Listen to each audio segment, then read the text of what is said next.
Hello students, आपने इससे previous video में इसकी राम लक्ष्मण परशुराम संवाद की व्याख्या पढ़ ली थी। आधी आधी चौपाइयाँ हमने करवा दिया था और आधी अब इसके आगे करवाते हैं।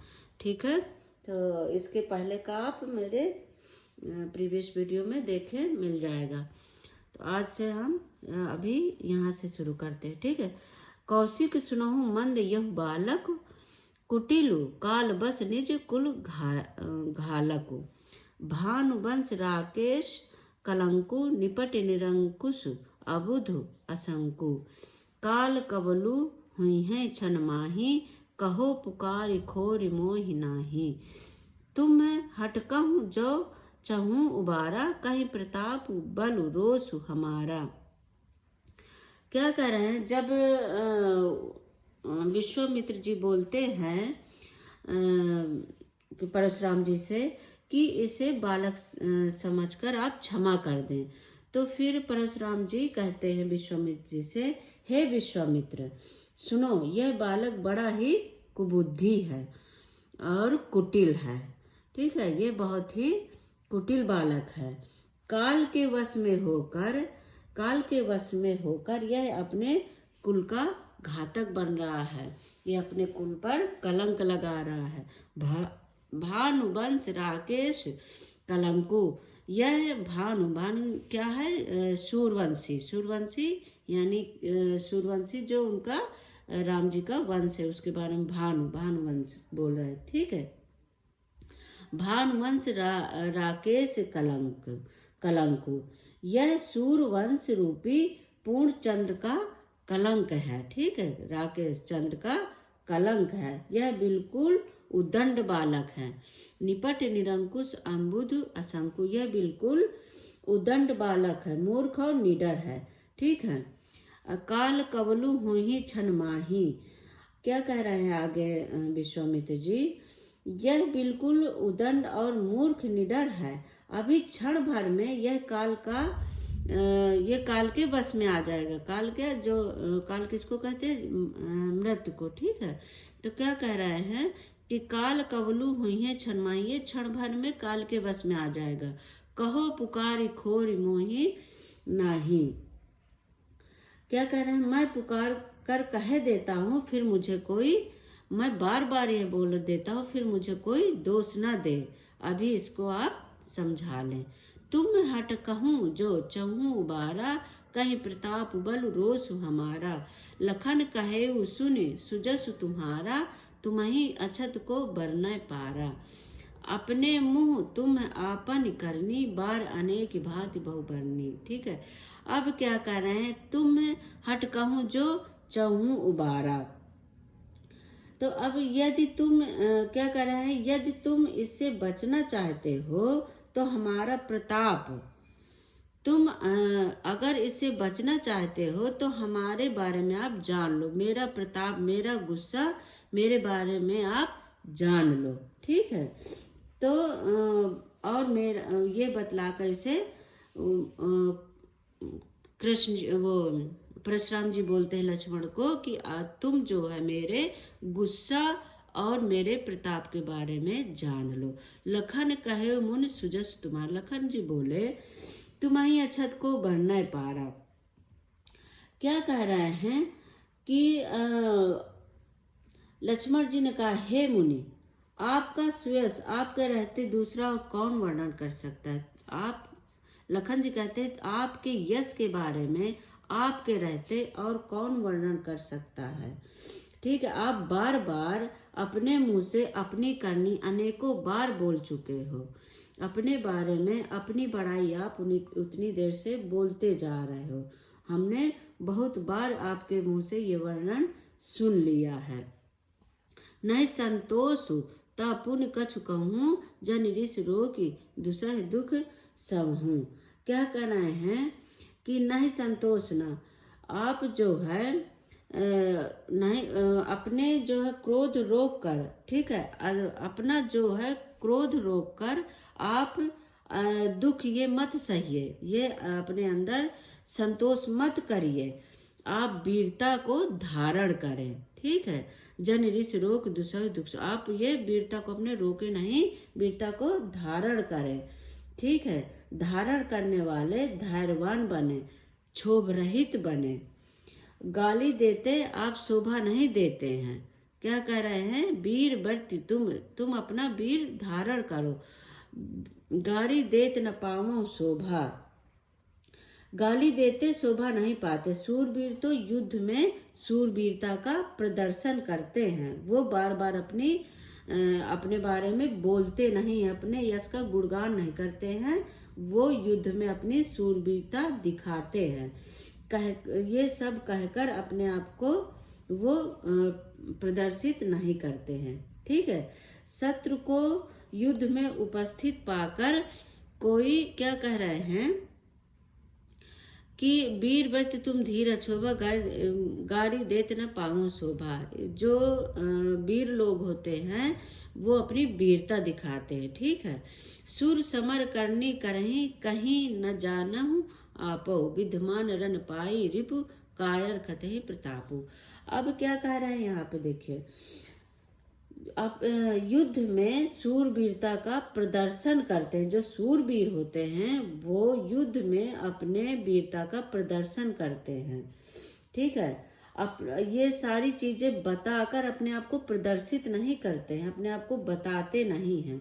शत्रु को युद्ध में उपस्थित पाकर कायर ही अपने प्रताप के बारे में बोलेगा, अपने गाथा गाएगा, ठीक है। वो क्या करते हैं कि वो सीधा शत्रु से युद्ध करते हैं, अपने गुणगान नहीं गाते हैं। तो ऐसा यहाँ पे लखन जी बोलते हैं परशुराम जी से। तो आगे क्या परशुराम जी बोलते हैं देखिए,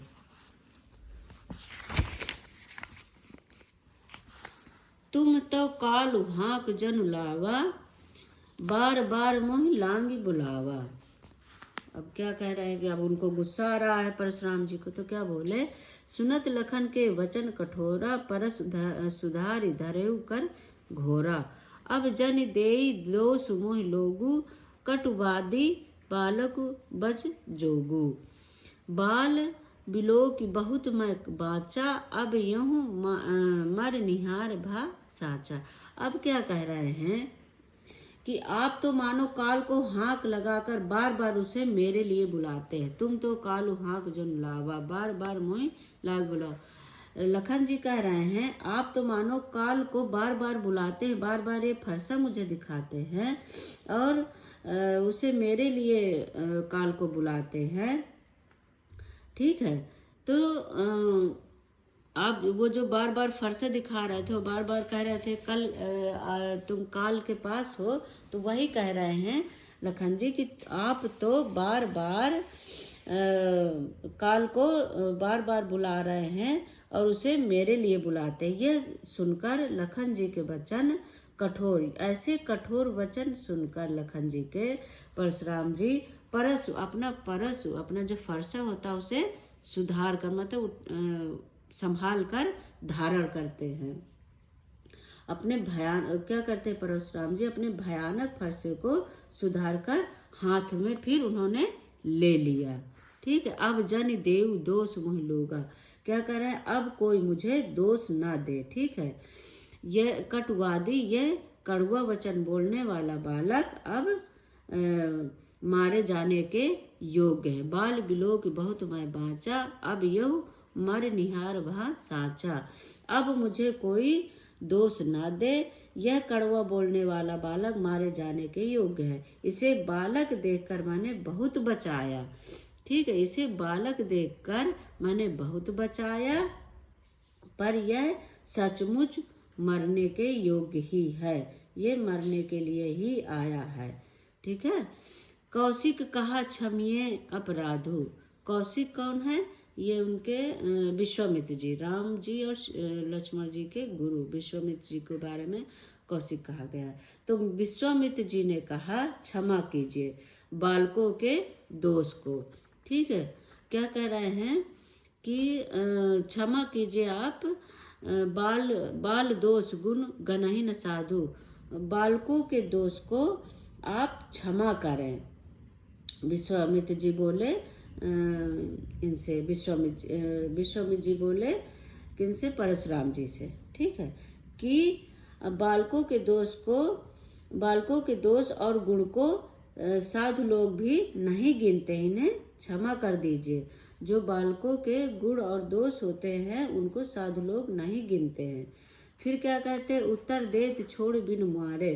परशुराम जी बोले, तीखी धार या कुठार से दया रहित और क्रोधी यह गुरुद्रोही ही अपराधी मेरे, क्या कह रहे हैं परशुराम जी, कि उत्तर देत छोड़ो बिनु मारे, केवल कौशिक शील तुम्हारे, नत यही काट कुठार कठोरे, गुरही उरिन होते श्रम थोड़े। कह रहे हैं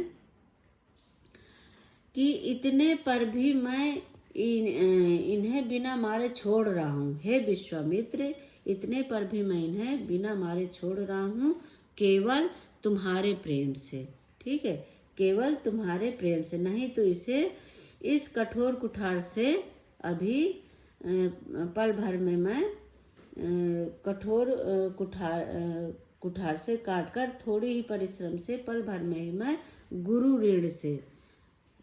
ऋण से उऋण हो जाता। कौन, शंकर जी के ऋण से, उनके गुरु कौन थे, शंकर जी, ठीक है, तो वो गुरु ऋण से मैं उऋण हो जाता। तो क्या करें, गाधी सुनु कह हृदय हसी मुनहि हरियरे सूझ, अये मैं खान न उख मैं अजहू न बूझ अबूध। अब विश्वामित्र जी जो है मन ही मन हंसते हैं, ठीक है, विश्वामित्र ने हृदय में ही थोड़ा सा हंसते हैं और क्या कहते हैं, सोचते हैं कि परशुराम को हर जगह हरा ही हरा दिख रहा है, अर्थात सर्वत्र विजयी होने के कारण ये राम लक्ष्मण को भी साधारण क्षत्रिय ही समझ रहे हैं, ठीक है। मन में सोच रहे हैं कि परशुराम जी को हर जगह हरा ही हरा दिख रहा है, क्योंकि हर जगह जीत कर आए हैं। ये राम लक्ष्मण को साधारण बालक की गिनती में ले रहे हैं, ठीक है। तो फिर क्या, किंतु यह फौलाद की बनी हुई है, ये वो कह रहे हैं कि ये कोई साधारण बालक नहीं है, ये रस की खांड नहीं है, क्या ये गन्ने की वो नहीं है कि जो मुंह में लेते ही गल जाए। खेत है, वो कह रहे हैं खेद है मुनि अब भी बेसमझ बने हुए हैं, इनके प्रभाव नहीं समझ रहे हैं। वो मन में कह रहे हैं कि ये उन्हें क्या रस की खांड समझ रहे हैं जो मुंह में लेते ही गल जाता है, और ये परशुराम जी अभी भी इन बालकों के बारे में नहीं समझ पा रहे हैं, जबकि उन्होंने शंकर जी का धनुष तोड़ा है। तो ये मन में विश्वामित्र जी अपने कह रहे हैं, ठीक है। आगे क्या है देखते हैं। कहेउ लखन मुनि सील तुम्हारा, को नहीं जान विदित संसारा, माता पितहि उरिन भय नीके, गुर रिनु रहा सोच बड़ जी के, सो जनु हमरे ही माथे काढ़ा, दिन चल गए ब्याज बड़ बाढ़ा, अब अनिय व्यवहारिया बोली, तुरंत देव मैं थैली खोली। अब क्या कह रहे हैं यहाँ पे, लक्ष्मण जी ने कहा कि हे मुनि, आपके प्रेम को कौन नहीं जानता है।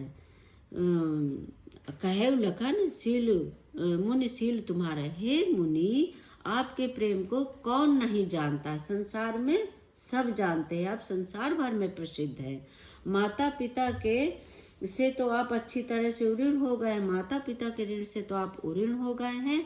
गुरु ऋण रहा सोच बड़ जी के, अब आप गुरु का ऋण, अब क्या गुरु का ऋण रह गया है, ठीक है, जिसका जी में बड़ा सोच आप, अब क्या है, माता पिता के ऋण से तो आप ऋणी हो गए हैं, अब आपके मन में क्या है कि गुरु ऋण से उऋण हो, जो वह आपके माथे पर क्या है, माथे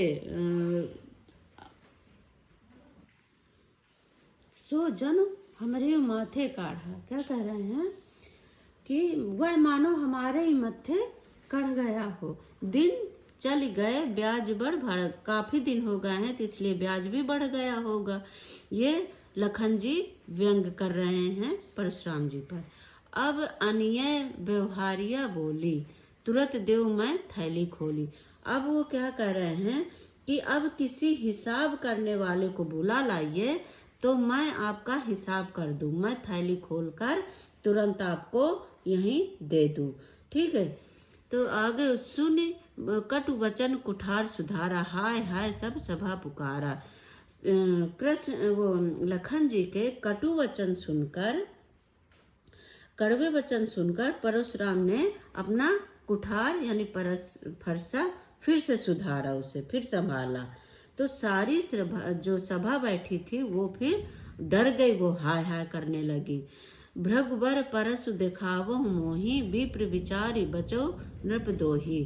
आगे क्या कह रहे हैं कि हे ब्राह्मण, आप मुझे बार बार ये फर्श क्यों दिखा रहे हैं? ठीक है, मैं ब्राह्मण समझकर आपको बचा रहा हूँ। आप ब्राह्मण है इसलिए मैं आपसे नहीं कुछ कह रहा हूँ, आप मुझे फरसा बार बार क्यों दिखा रहे हैं? मिले न कबहू सुभट रन गाढ़े, लग रहा है ब्राह्मण देवता, ऐसा लग रहा है कि आपको कभी रणधीर बलवान वीर मिले नहीं हैं। ऐसा लग रहा है कि आपकी भेंट कभी बलवानों से नहीं हुई है। ठीक है। द्विज देवता है ब्राह्मण देवता, ऐसे लग रहा है आप घर में ही बड़े हुए हैं, आप कहीं रणभूमि में नहीं गए हुए हैं। अनुचित कहीं सब लोग पुकारू, रघुपति सैनी लखनऊ निबारे। ये जो सब सभा में बैठे थे वो बोलने लगे कि नहीं ये अनुचित है, अनुचित है। ये सुनकर रघुपति जो राम जी थे उन्होंने इशारे से लखन जी को शांत कराया कि हे लखन शांत हो। लखन उतर आहुति सरी से, भृगुबर कोपु कृशानु, बढ़त देख जल सम वचन बोले रघुकुल भानु। अब यहाँ क्या कह रहे हैं कि जब सभा में सब बोलने लगे कि यह अनुचित है, अनुचित है कहकर सब लोग पुकार उठे, तब श्री राम जी ने इशारे से लक्ष्मण जी को रोक दिया। ठीक है।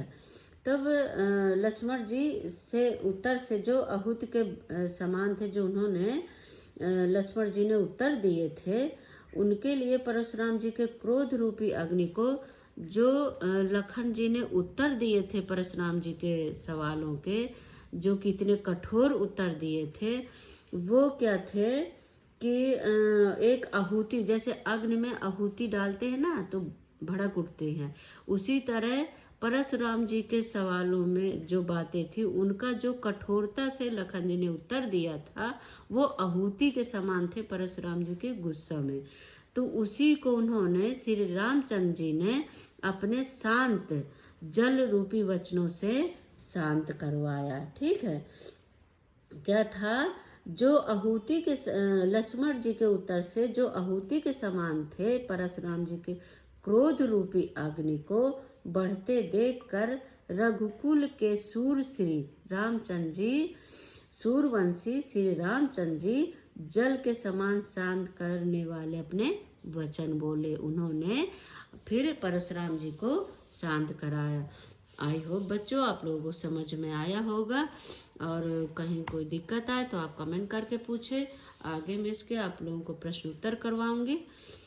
तो तब तक आप पढ़ते रहिए बच्चे। Thank you, bye bye.